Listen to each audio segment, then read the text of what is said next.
Hi there. Welcome to the Cloud Security Podcast by Google. Thanks for joining us today.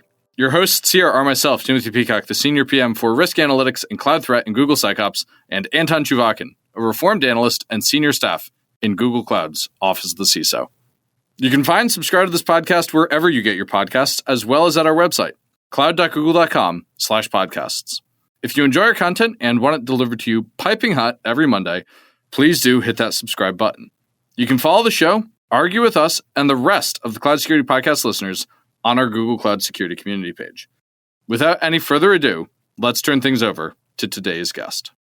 Hello, and our guest today is Vijay Ganti, Director of Product Management at Google Cloud Security. Welcome to the show. Thank you, Anton. Very, very, very happy to be here. Long overdue.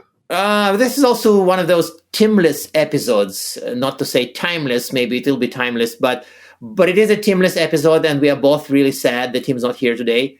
So anything sad you have to say on this? Yeah, as you know, Tim's on my team, and he's been on my team, and I think he's going to miss it because usually I'm the one asking him questions, and this was one time that he could have asked me questions. So yes, we both miss him, but I think he'll also miss this episode. I think that we should have some kind of inside joke because he'll be listening to this one, I'm pretty sure. So we'll just, Tim, if you're listening to this, well, I'm sure you are, please make sure, check for inside jokes. Yes. Okay. Yes, we'll try. Yes. We'll try. And of course, we are not as good at puns as you are, as you know. So back to our topic. This is a fun topic because it's kind of an overlap of threat intelligence, detection, maybe detection engineering, and AI.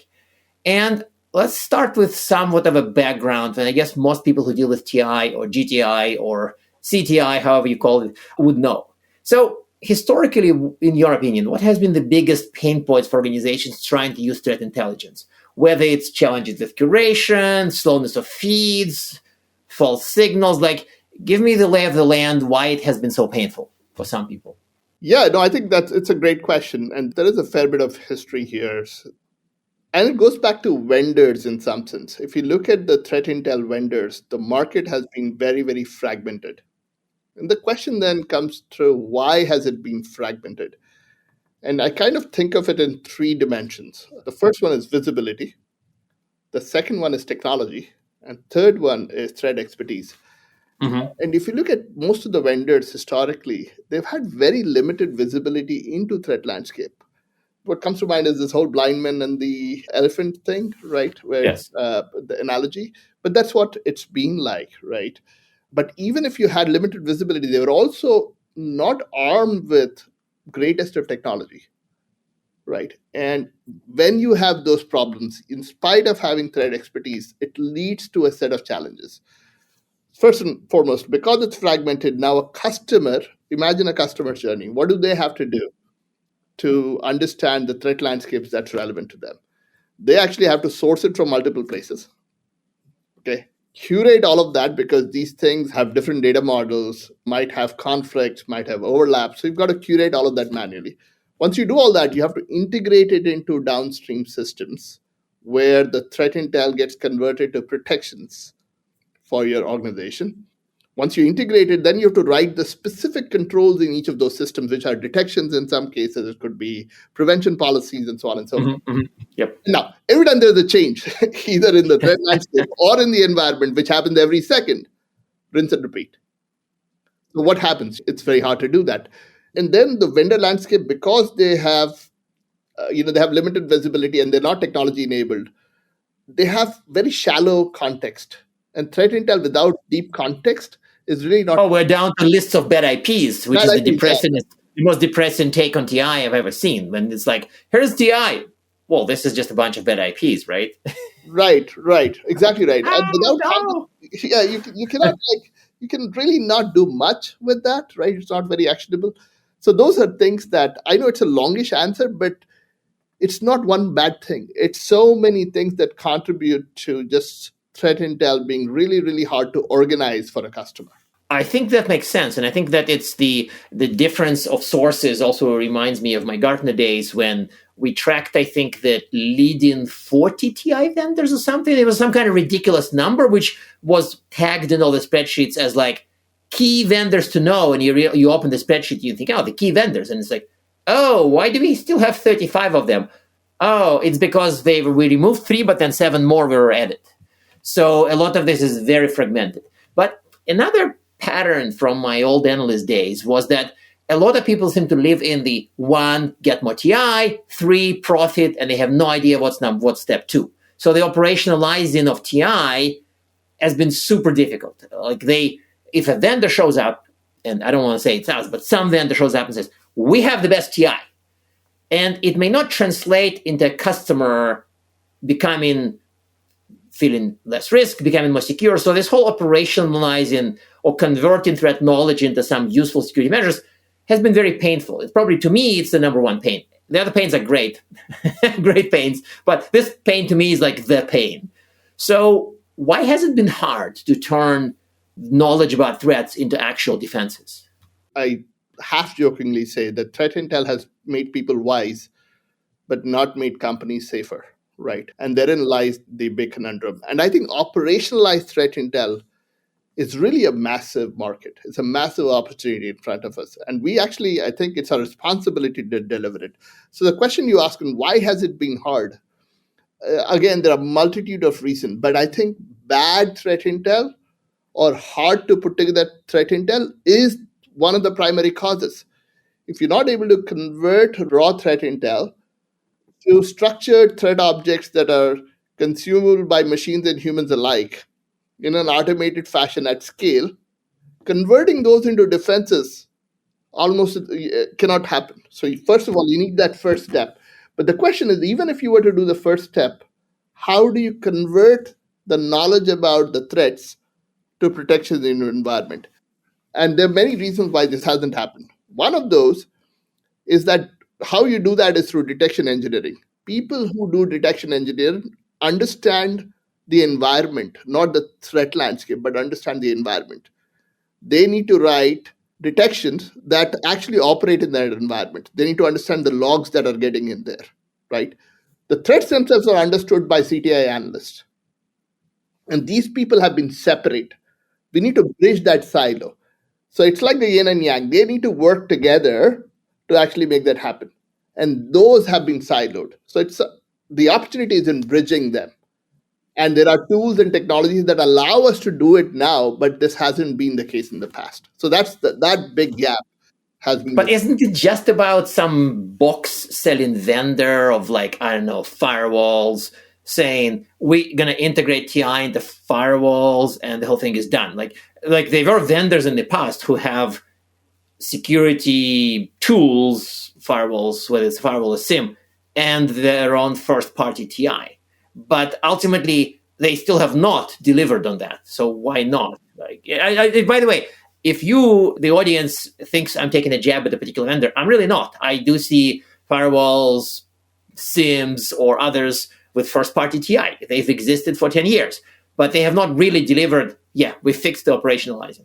Yeah, I think there's another dimension to it, right? Which is, we often talk about pyramid of pain in the context of threat intelligence. And for the audience, just very quickly, things at the bottom of the pyramid of pain are very easy for adversaries to change. It's not painful for them to change it and hence evade any security controls. Things at the top of the pyramid are very, very difficult for adversaries to change and hence make up for very effective security controls. And on top of the pyramid, you have TTPs or tactics, techniques, and procedures that attackers use. On the bottom of the pyramid is things like hashes and maybe IP addresses, which are very, very easy for people to change. Now, when you talk about firewall vendors as an example, we still operate at the bottom of the pyramid. Even if you are able to operationalize it, people can actually change them very, very quickly and evade all your security controls. What has been hard as part of this operationalization journey is to actually move up the pyramid of pain so that you actually putting your controls that map to techniques, tactics, and procedures that attackers are using. And that, again, has not been easy, right? And we can talk about why that is not easy and how we can solve it now, but that has been one of the key conundrums for us.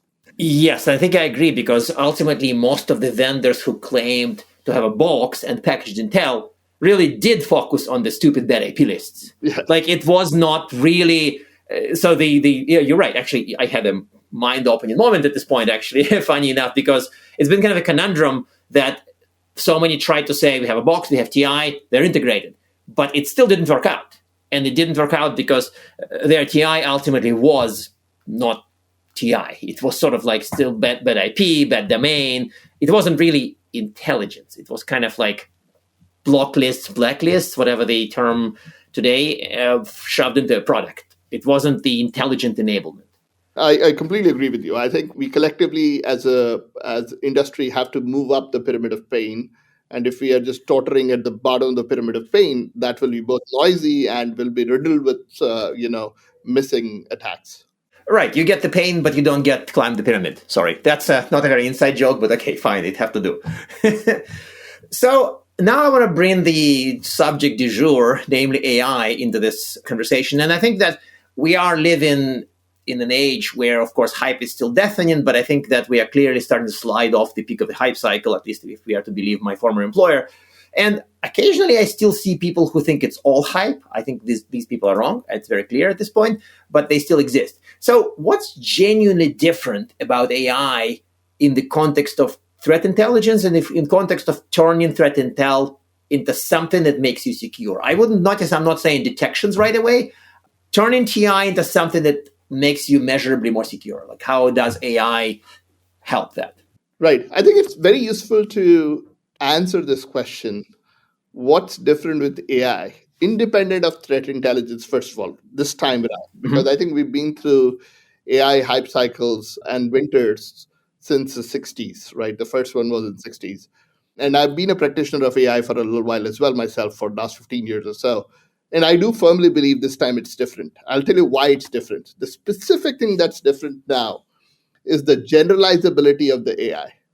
Okay. What we had before this was what I would call narrow AI, which means that you're doing largely supervised learning on specific tasks. Any model that understands, gets trained on a particular task, actually starts from zero with every new task. It doesn't remember any of its learning, right? So, and that is something that has changed. What you're seeing with these LLMs are large pre-trained models that are trained on in one task, but are actually able to generalize that ability to other downstream tasks without any significant new data, right? And that is the big improvement that we've achieved. And that generalizability is what has opened up many, many avenues, even in threat intelligence, right? So let's talk about threat intelligence. Threat intelligence, in my mind, again, broadly breaks up into two phases. One is taking all that raw data that you get and converting that into structured and actionable threat data, and then converting that into operational detections and controls. So I think that's the second part. So let's focus on the first part. The first part essentially is raw, unstructured data coming in. It could be, and it's multimodal. It could be text, it could be screenshots, it could be videos, audios, whatever, all of those coming in. And you need to then extract structured data out of it. And this is where Gen AI is super useful. Today, if you look at threat research pipeline, that process is highly manual. We do use machine learning techniques, but we use the NLP of the previous generation. Entity extraction would not have as much effectiveness there than with the current gen technology, right? So that whole pipeline fundamentally will increase both in throughput and speed, right? So we'll see a dramatic improvement in both of those because of that. The net effect of that is another version of TTP, which I call time to protection, not tactics and procedures, but time to protection, and is actually going to come down dramatically because of Gen AI here. And that's what we are doing, even at Google, as you're probably aware. And then there are other islands of threat research that are very, very important, critical, like malware, detonation and malware analysis. So we have used Gen AI to do effective malware analysis and detecting new stuff and doing it much faster and much more efficiently. Right? Yeah, those VT blogs by VirusTotal, when they loaded up reversed code into Gemini and just got magical results, they were super impressive. From the recent discussion of the Gen AI for security use cases, these were like the legit use cases that are novel, impressive, and people look at them and say, "You did what?" And it's like, Yep, that really happened. So I think that we have obviously a bit of a shortage of such use cases, but there are some that are really impressive. And of course, some of them are not public, but equally impressive, kind of on the threat research side. Absolutely. I think code side is one thing that clearly stands out, but I think the overall pipeline for threat research is going through a sea change because of Gen AI. And I think that will dramatically over next year or so, you'll start seeing the effect of that in the core problems that we identified, like fragmentation, that curation, all of that starts to reduce dramatically because of infusion of this technology. Yep. So let's talk about, I know with apologies to the audience who actually may be curious about how specifically we do it at Google. It may sound a little marketingish, but it's also kind of would reveal some of our, maybe not secrets, but I think some of the tricks. So can you elaborate on how we actually talk about AI-driven operationalization in Google TI? Like, how does it work in practical terms? Like, or as Tim would say if he was here, what gets better once we started doing this for GTI specifically? And GTI is, of course, a unified brand for the combination of TI from Aristotle, Mandiant, Google, and other sources that we have. That's right. That's right. So I think, yes, you're right about Google Threat Intelligence. Essentially, is the brand that brings together, Mandiant, Google, and VT, and actually becomes not 1 plus 1 plus 1 equal to 3, but 111 and more, right?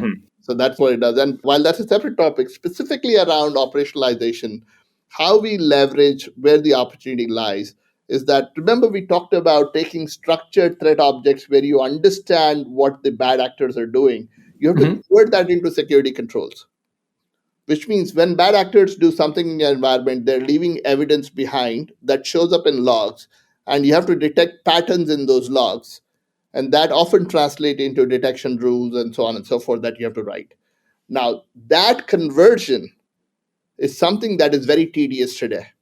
Okay. Yes. And AI essentially can dramatically help reduce, and it's already doing that in GTI, is that what you will see is curated rules and detections coming out of GTI as part of your threat intel, crafted in different languages that are relevant depending on the downstream systems that are ready to be tested and then deployed in your environment, right? So I think the automation of detection engineering, which is the manifestation of operationalization of threat intelligence, would be one big area that you would see. And this goes back to the time to protection value proposition that I was talking about. Instead of going from months, you will be talking about minutes, in which you go from knowing about a threat to actually having a protection deployed against it. So that means that instead of humans shoveling a pile of data, turn it and tell, then another set of humans talking to the first set of humans to write rules, then recheck with the first bunch of humans to check if it adequately describes it. It sort of goes into the funnel. A handle gets cranked a few times, sorry for the pre-computer visual, and then effective, workable, robust detections come out at a speed that's much faster than what it was before. But with the quality that's also higher. So that is I think that in the past, people did have a lot of automation for pipelines, say for malware reversing and dynamic analysis, but the detections were often quite bad. Here we have actually both speed and quality go up. And to me, that's quite magical. Yes. And I think this is a journey, right? I think we will take some time to get there. And again, it's not going to be many, many years, but it's going to be 12, 18 months. We'll start seeing dramatic improvements in this. And we have to remember that we will still have human override and human oversight to all of this, right? And the pipelines will actually automatically surface things that require approval because they will automatically test it on data that we already have before they get deployed. So there's a massive amount of automation that you'll be able to achieve with humans in control to make this happen.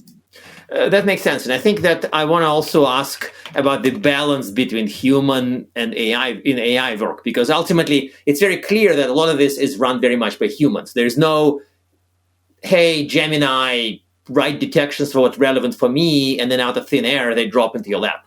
I mean, it's obviously not like that. But how is the balance between what the humans do, what the threat analysts do, versus what machines do? And do you see this balance shifting somehow in the future? Yeah, I think I'll start with the last part of the question first. Absolutely, the balance will shift because I think in many ways we are at the front end of some of the technology revolution that we are seeing in the AI space. So what AI can do today versus what AI will be able to do in this domain 24 months from now is going to be dramatically different. Okay.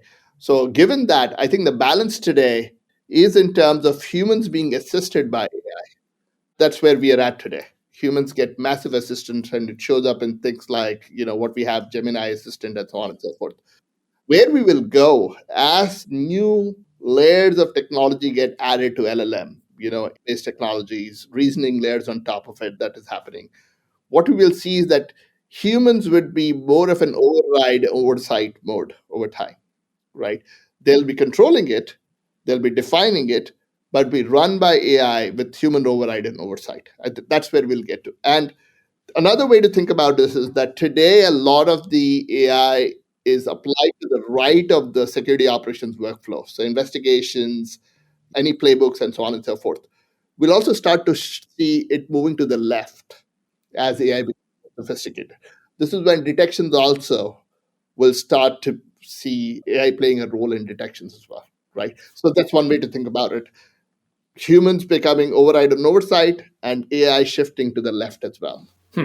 But that means probably not the collection, because ultimately, if somebody needs to get into the forums or have a conversation with a human in the forum, possibly engage with threat actors, some of this still implies a role for a human threat analyst, at least as of the short-term future, right? Oh, absolutely. I think the mental model I have, Anton, of this is AI essentially supercharges and empowers humans. It allows them to do more things, and do things well, and do things more deeply. It's like MRI machine, like an MRI machine enables a radiologist, doesn't replace him, right? Right. So no. Of course. So we are very much in this is a tool wielded by a human. I think that there would be some people with naive perceptions that we are on the verge of AI just taking over completely. But I think that we are still very much in the tooling. AI is a tool land, and not AI is this separate entity that just does the work. At least that's my impression. Yeah. Absolutely. And on the research side, as you mentioned, I think we will continue to use AI to make that research pipeline more efficient, both from a time perspective and throughput. Perfect. So we obviously say we work for Google, right? So we say we are better in this, and we have some pretty solid data points that indicate that we are better. We have more of X and more of Y, and I'm not going to quote from our marketing slides, but data points there are very real. We are better. But how we are better, or why are we better from a client point of view in terms of threat intelligence, for detection? So if you briefly wear a client hat or client empathy hat, maybe, why are we better from the client point of view? Yeah, I think there are three things that our clients tell us, which is kind of playing back of some of the things that we have wanted to be our strength. Mm-hmm. The first one is just the depth and breadth of coverage that we provide. Yep. And the reason they get this comfort around depth and breadth, I'll give you some examples, and this is not comprehensive, but to give our audience an idea. The breadth is about, are you able to see threat landscape from different vantage points? Right? Remember the blind man and the elephant analogy. You want to be able to see it from different points to actually get a full picture. Google, because we are able to get a picture from consumer footprint, right? We protect browsers, so we understand what threats are coming in at internet scale. Mm-hmm. We're able to see it from a business perspective because we have security products that go and protect businesses. We see it from that vantage point as well. So we have multiple vantage points to look at the threat landscape that give us the breadth. Our depth actually comes from, in many cases, the incident response that we do. Now, remember, these engagements are by definition around attacks that have gone past the current security controls. And when we go in and resolve those, we essentially get in-depth understanding of most advanced attacks. That's the depth we bring into play. So when they look at our threat intel, they see the manifestation of that breadth and that depth, which makes it actionable. So that's the first part, visibility. The second one is how we are actually weaving in technology to make jobs easier and improving time to protection. They can effectively see us rolling out, you alluded to malware analysis AI. Mm-hmm. Those are like real tangible points of, infusing technology of current generation to make threat intel better. Right. And the third thing, this is super important again, Anton, is that people want to have, experts by their side. It's a lot about trust. Do you have a trusted partner? And we at Google have human expertise available at scale that is powered by technology. So we are able to put an expert by the side of every customer out there. And that trust and that assurance and that partnership is something that they value massively. So when I think about clients, they essentially say visibility, technology making a difference, and human expertise that we can trust. Perfect. That makes sense. That's very much appreciated. So I think it's close to our traditional closing time. So we have our closing questions. Please give one tip to somebody listening, presumably on using TI, and one piece of reading. It can be a book, it can be a blog, it can be anything. Yeah, I think the tip I would give, because I think AI is such an integral part of what we do and what we will do in future, I would strongly encourage everyone, regardless of their technical background, to read latest and greatest papers on AI. Even if you don't understand technology, read the abstract and read the conclusions. It will give you a very good sense of what AI can and cannot do and how AI is going. I think this is one thing that I've trained myself is not to get intimidated by the core content of it, but actually read the abstract and the conclusion. Okay, so that is one tip I strongly recommend people do that. Okay, and you want a piece of reading? I think that here you have me stumped because I was going to recommend things that are not necessarily tied to TI. Oh, it's perfectly fine. Yes, just again, people have recommended poetry on previous episodes, so please don't do poetry without Tim. He may not appreciate it, but some other, it can be fiction, can be anything else. I think I would recommend a book which has a set of essays on brain. It's called The Future of Brain. Okay, I think it's been edited by Gary Marcus, if I remember correctly. And the reason I say that is because I think there's a lot of inspiration the current AI has from the way our brain works. And these essays essentially capture, in summary, everything that we know about our brain as of today.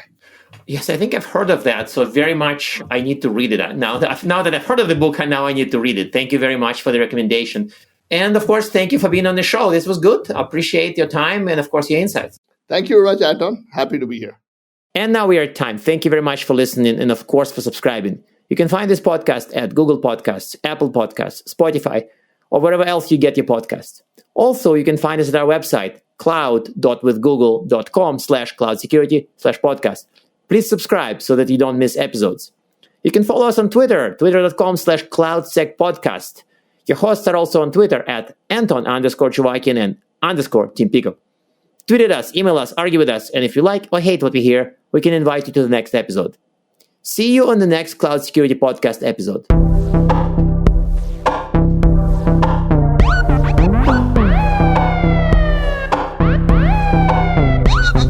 Security.